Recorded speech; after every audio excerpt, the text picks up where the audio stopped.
तो when Healy के सभी नियम और स्तरों को समझने के बाद यहाँ पर कुछ वस्तुनिष्ठ प्रश्न है जो आप लोग देखिए और इसका जवाब दीजिए।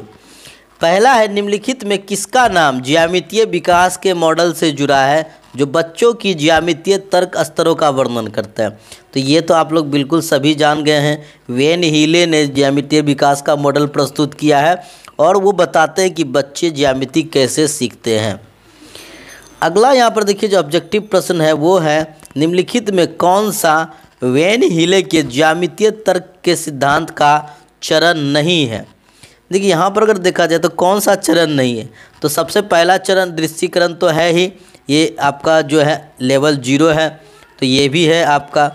इसके बाद हम देखें तो मूर्त संचालन, देखिए मूर्त संचालन नहीं है, मूर्त संचालन नहीं होता है, विश्लेषण होता है, स्वयं सिद्धि यानी कि इसको रीगर बोलते हैं, रीगर जो है यही होता है स्वयं सिद्धि, तो मूर्त संचालन इसमें नहीं होता है। अगला प्रश्न है हमारा कि एक 5वीं कक्षा की छात्रा द्विविमीय आकृतियों का उनके गुणों के आधार पर श्रेणियों में वर्गीकरण कर पाती है। ज्यामितीय विकास की वेन हीले सिद्धांत के अनुसार वह छात्रा ज्यामितीय विवेचन के किस स्तर पे है।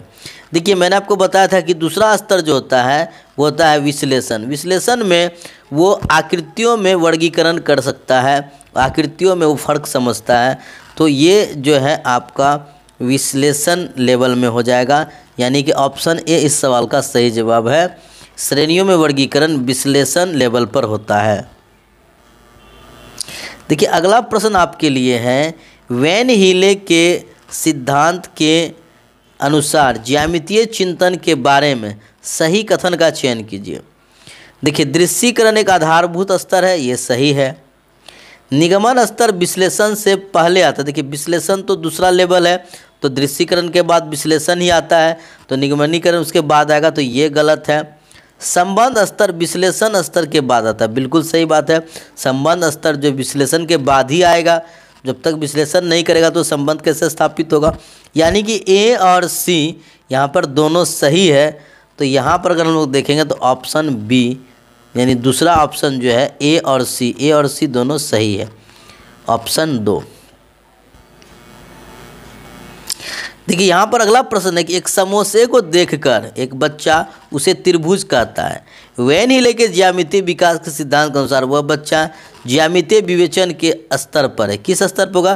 देखिए समोसे को देखकर यानी कि आकृति को देखकर उसमें शेप को ढूंढना, इसे हम लोग कहते हैं विजुअलाइजेशन कहते हैं, क्या कहते हैं, दृश्यीकरण कहते हैं।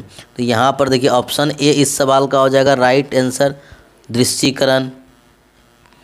अगला प्रश्न है, निम्नलिखित में कौन सा वेन हीले द्वारा दिए गए ज्यामितीय विवेचन के स्तरों की विशेषता का लक्षण नहीं है। देखिए वेन हीले ने जो ज्यामितीय विवेचन का स्तर दिया हुआ है, इसमें आयु का कहीं कोई जिक्र नहीं होता है।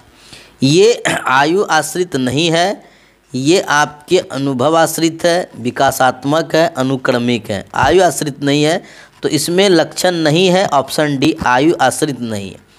उम्मीद है कि वेन हीले के सिद्धांत को आप लोग अच्छी तरह से समझ गए होंगे और इसके ऑब्जेक्टिव प्रश्न को भी आप लोग अच्छी तरह से समझ गए होंगे।